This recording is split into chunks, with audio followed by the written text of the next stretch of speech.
But first, can a dramatic depiction of suicide go too far? A new series on Netflix about a teenage girl's tragic death has some school districts and mental health experts worried that the show has gone beyond just entertainment and could pose a threat to young students.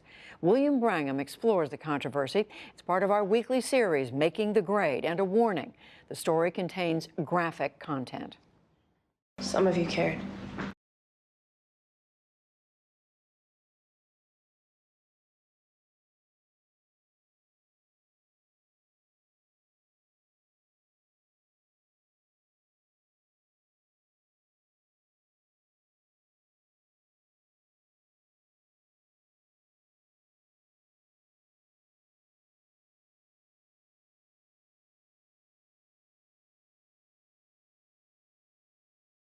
Have survived rape used as a weapon of war.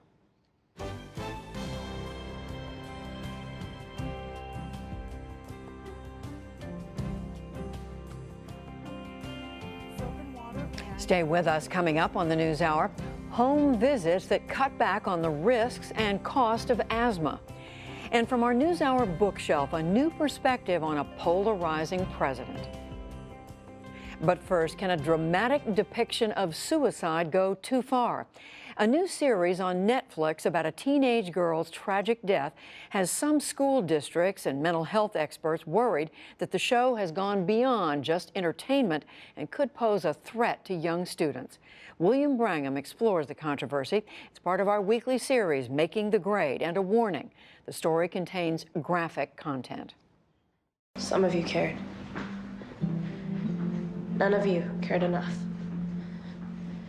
And neither did I. 13 Reasons Why tells the fictional story of Hannah Baker, a 17-year-old high school student who takes her own life. Hannah leaves behind 13 cassette tapes where she narrates the events leading up to her suicide. Hey, it's Hannah. Hannah Baker. Each tape centers around one person, and in it, Hannah tries to explain why that person was or wasn't to blame for her death. Don't adjust your whatever device you're hearing this on. It's me, live and in stereo. Get a snack, settle in. Because I'm about to tell you the story of my life. More specifically, why my life ended. And if you're listening to this tape, you're one of the reasons why. The show, which was released in its entirety a month ago, brutally depicts some very tough topics: hazing, cyberbullying, and rape. Hannah's own rape by one of her classmates is unsparingly shown. The series is based on a 2007 young adult novel by Jay Asher, and it was produced by singer Selena Gomez. Since its release, school boards around the country have sent warning letters to parents, alerting them to the show, offering ways to talk about its content with their kids, but also suggesting that some kids probably shouldn't watch it. Among the concerns cited is the very explicit way Hannah's suicide is shown in the final episode. Pardon me, but you really hurt my feelings. Some psychologists say it glorifies suicide. Others worry it could lead to copycat behavior. The National Association of School Psychologists advised teenagers who suffer from suicidal thoughts not to watch at all, saying it may lead impressionable viewers to romanticize the choices made by the characters. Both groups found fault with the notion of Hannah sending these taped messages from beyond the grave and criticized the depiction of a school counselor on the show, who they argue fails to follow up on Hannah's obvious distress. Following the outcry, Netflix says it will add a warning at the beginning of the series in addition to the warnings in front of the most graphic episodes. And from the beginning, the show's creators say they consulted mental health experts and tried hard not to glamorize suicide. Brian Yorkie is one of the show's creators. We did want it to be painful to watch because we wanted it to be very clear that there is nothing in any way worthwhile about suicide. We asked the NewsHour's own student reporting labs to ask some high schoolers for their take on the series. Some applauded the show. I thought the series would help students that are grappling with suicide just because the show promoted awareness for students who deal with suicide and depression, and it they wanted it to start conversations. So it became so popular and so many people were talking about it that I felt like it did. I really feel like it's important for adults to know how much social media impacts us now. It's a different time, and social media is one of the biggest reasons why suicide happens nowadays. Others were concerned how the show dealt with suicide and mental health. I feel like there's a lot of younger audiences who watch it, and that they watch it and they get the wrong idea that maybe suicide is okay or suicide is romantic, or maybe if I kill myself, there will be a boy somewhere who turned out to be in love with me. It shows the pain that others are suffering, but it doesn't really address the fact that Hannah's dead. The message behind it was to be kind to everyone so like they don't commit suicide. But in the show, like no one helped her. Like the counselor didn't help her. Like all the students didn't help her. Like she reached out to people, but none of them like tried to help her. And that like it brings a bad message to people who actually have depression and stuff, that they can't talk to someone about it. Like no one's gonna listen. So, is 13 Reasons Why just a powerful, provocative drama or something more troubling? I'm joined now by Dr. Christina Connolly, who oversees psychological services for all the public schools in Montgomery County, Maryland, and by Sonia Soraya, a TV critic for Variety. Welcome to you both. Thank you for having us. Dr. Connolly, I'd like to start with you first. Before we get to some of the concerns about this show, I mean, I know your job is to oversee 100 school psychologists. You look out for the welfare of young people. But as a person, as a viewer that watched this show, what was your reaction when you saw it? Initially, the show was very provocative. I first watched like maybe an episode a day, and I was watching it night after work. And I was thinking, like, oh my goodness, like, and it really draws you in. And then at the end, like over the weekend, I was like, oh my goodness, okay, I have to finish it. So I watched like 4 or 5 episodes at once. So you did a little binge watching yourself. I did a little binge watching myself, and it was very emotional. I had trouble sleeping after watching it. I even cried after the episode Clay's tape, and it was just very heart-wrenching to see everything that was occurring, all the negative experiences that Hannah went through, and all I kept thinking, like, oh my goodness, I can only imagine teenagers watching this, especially vulnerable teenagers, and wondering how are they feeling with this? Because I'm an adult, I'm a mental health professional. I'm just going to stop you. Just be careful about banging on your microphone there. Sorry. Tell me a little bit more about those concerns. What is it that you worry that a kid who might be having suffer from some kind of psychological trouble, what's the fear?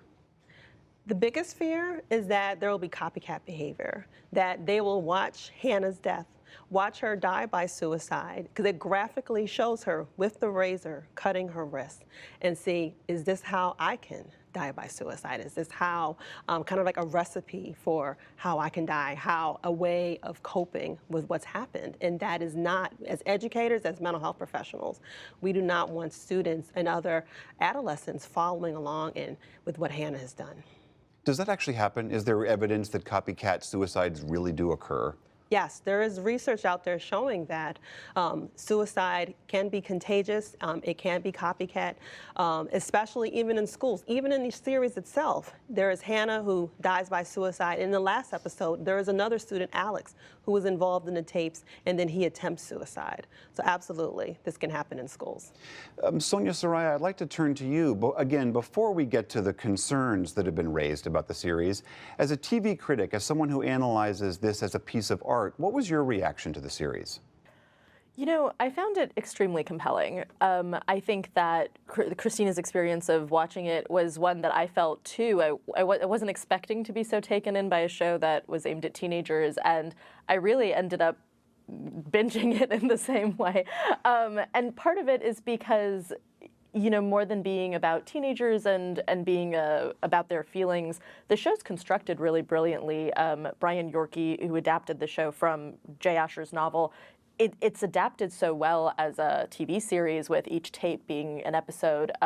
You feel like you're in a mystery story, even though you know what's going to happen. And there's something very moody, almost noirish about the way that the atmosphere of the school is constructed.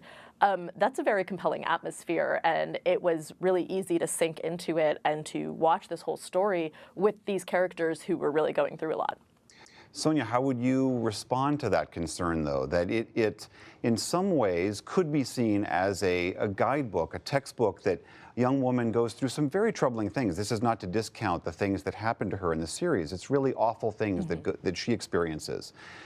But that we see the resolution of that is her suicide, and then this very long sort of what some have argued is sort of a revenge fantasy played out on all of her classmates. How do you respond to that, that's really not a great thing to be showing kids? Stories are not always about recreating what's happening. They're about showing us what happens with these characters in this story, in this world, so that we can take away something from it. If you were someone who was thinking about this, you would understand what it might do to the people around you, how difficult it might be for your parents to find you in that situation.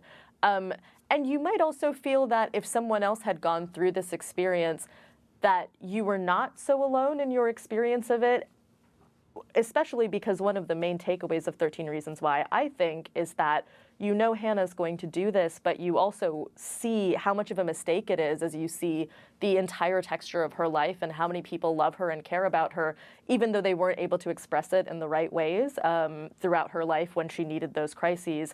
At the end, you don't think it was a good idea. You know, that certainly wasn't the takeaway that I think that a lot of people are taking away from the show anyway.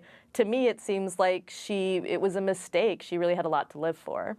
Well, Christina, what do you think about that? The idea that in some ways this really does show the emotional wreckage, not only that cyberbullying and rape and the assaults and all of those things do to her, but also her own death and the aftermath of that. Could that be, from your experience as a mental health professional, could that be cathartic for a lot of kids?